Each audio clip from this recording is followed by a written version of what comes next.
Mambo na karibu katika kipindi cha Ifahamu China. Mimi ni Zakia Peng.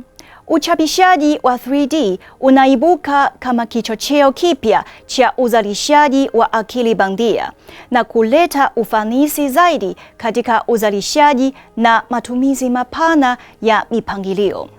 Teknolojia hii imevunja ukomo uliowekwa na uzalishaji wa jadi na kuwezesha uhuru zaidi katika uzalishaji wa vitu vyenye maumbo tofauti. Teknolojia hii sio tu inaleta uhai kwenye mawazo ya wabunifu, bali pia inawezesha watu wa kawaida kutimiza mawazo yao ya ubunifu. Zhou Chenshu, meneja wa masoko katika maabara ya Bamboo, kiwanda kilichoko Shenzhen, kinachoongoza katika uchapishaji wa ubora wa juu wa 3D, amesema uchapishaji wa 3D unafaa zaidi kwa uzalishaji mdogo. Kwa mfano, kama bidhaa ina mahitaji kidogo ya vitu 1000 ama 2000, kiasi hicho cha uzalishaji hakihalalishi gharama ya kutengeneza umbo la chuma ama la kujazia kwa sindano. Katika kesi kama hizo, kutumia uchapishaji wa 3D kinaruhusu ufanisi wa gharama za juu.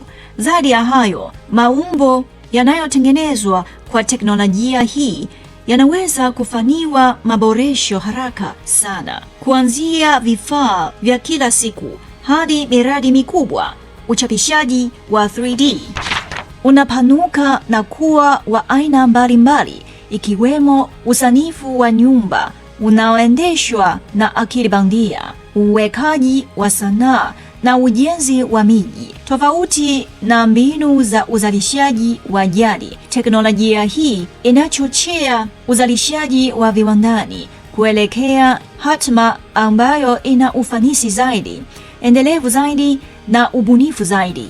Kwa fursa yake ya kipekee katika usahihi, teknolojia ya uchapishaji wa 3D inatoa chaguo la kijani kwa uzalishaji mkubwa wa mstari wa kuunga, hususan inapokuja suala la ufanisi wa gharama na utoaji wa hewa chafu. Hivi leo, Shenzhen, kituo cha kimataifa cha uvumbuzi kilichoko mkoa wa Guangdong, China, kinazalisha zaidi ya 90% ya vifaa vya matumizi vya uchapishaji wa 3D na kuruhusu kila mtu kuyapa uhai mawazo yake kupitia uzalishaji wa kidijitali.